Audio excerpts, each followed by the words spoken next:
On Friday night, just 3 days ago, I pulled into Toby's Bar and Grill at around 7:30 p.m. I was dead tired after spending the previous 2 days in the Big Apple, finalizing the negotiations with a large international bank. When the day had started, I was pessimistic that we would ever reach a deal, but it seemed that the outstanding obstacles started falling like dominoes, shortly after our Friday meeting started. By noon, there were only 2 sticking points left. We decided to take a break and go out to lunch alone. I found a nearby Jewish deli and ordered a sinfully large pastrami and Swiss on rye and enjoyed every bite. When we reconvened at 1:30, George Willis, the lead negotiator from the bank, said, "We've made a ton of progress. I propose we split the difference on the last 2 points." George passed a paper across the conference table and I read what he was proposing.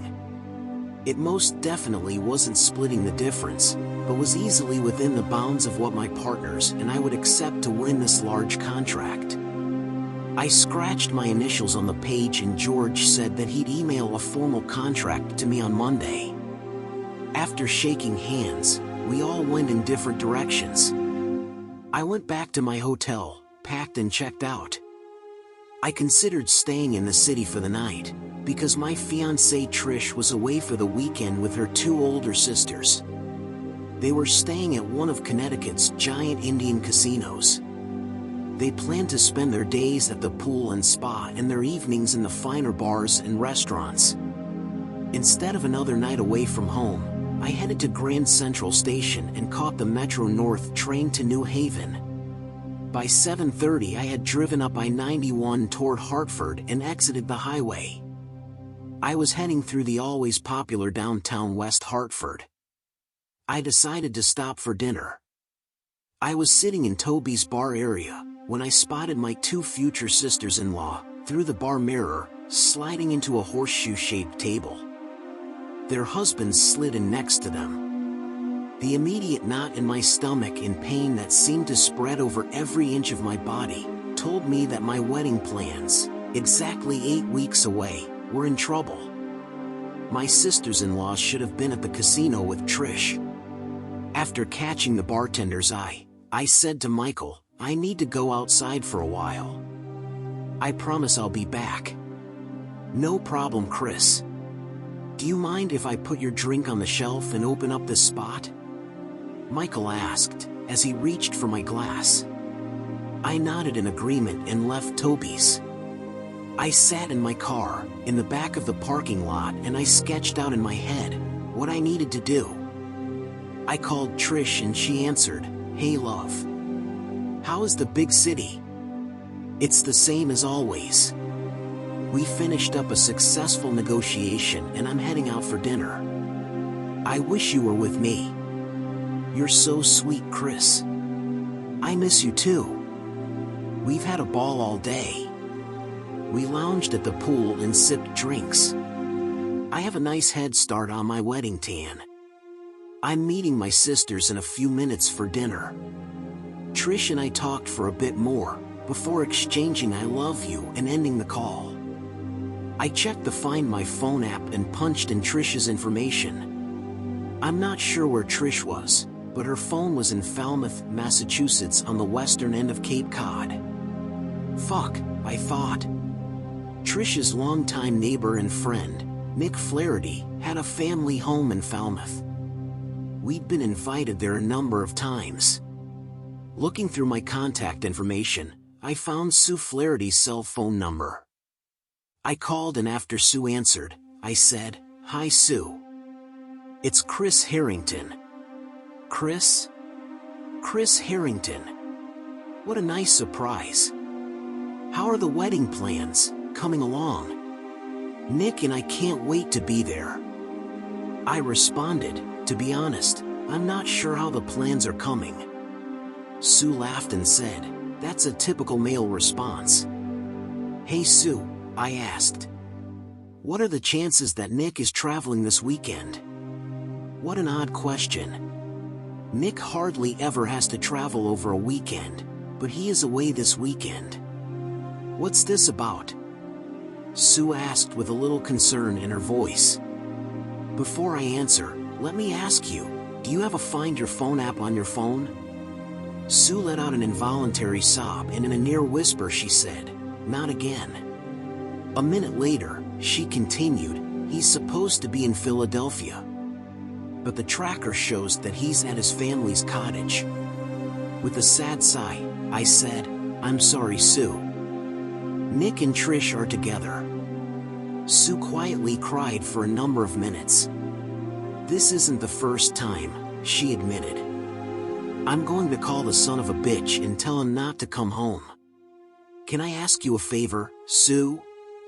When she didn't answer, I continued, Trish isn't due home until Sunday afternoon. It's the same with Nick. I asked, let's put off our confrontation until tomorrow night. In the meantime, I'm going to change the locks on my condominium door and take half the wedding money from a shared joint account. I'll be able to pack all her clothes and other personal items and put the bags in the driveway. You're right, Chris. I'll do the same thing. Please text or call if you need someone to talk to. I'm sorry I had to call you. Sue was crying again and between sobs said, it's not your fault, Chris. My last call was to Billy Jones, a friend and neighbor. He answered, what's up, Topher? I need some help, Billy. Are you around tomorrow morning? My only plans are to sleep until noon, but Sally will have me up at 7 o'clock. What can I do for you? Is there a chance that you can change the lock on my front door and the door coming in from the garage? And if you could change the code on the garage door opener, I'd appreciate it. There was a moment of silence before Billy said, motherfucker. Is the wedding off? Unless I'm missing something big, Trish and I are dead and buried. You got it, Topher. I'll head to Lowe's first thing in the morning and have everything changed by late morning. Does that work? You bet it does, Billy. Thanks. Feeling 20 years older, I trudged back into Toby's and walked to the bar. I was looking through the mirror at a reflection of my sisters-in-law and their husbands, as Michael handed me back my bourbon. Their appetizers were being cleared by the server. I grabbed a bar stool and with my drink, I headed to my ex-future family's table. Michael called out, hey Chris. You can't take the stool from the... My furious stare cut Michael short. When I plopped the stool at the end of the table, climbed into the seat and angrily looked back and forth between Julie and Karen, the atmosphere got chilly very quickly. Chris. Buddy. Slide into the booth. We'll get you a menu, said Karen's husband Steve. Without taking my eyes off the women, I responded, no thanks, Steve. I won't be staying long. I continued to silently glare at Julie and Karen, until Julie's husband Roy asked, what's going on, Chris? Ask your wife, Roy. Roy and Steve turned toward their wives.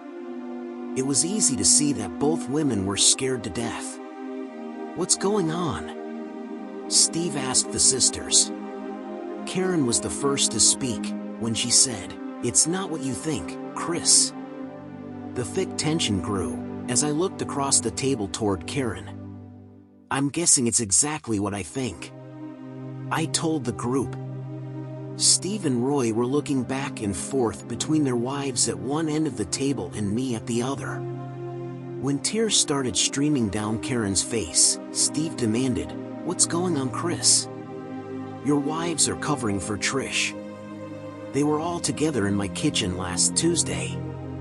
Since I was going to be out of town until Sunday, they were going to Foxwoods Casino for a getaway weekend.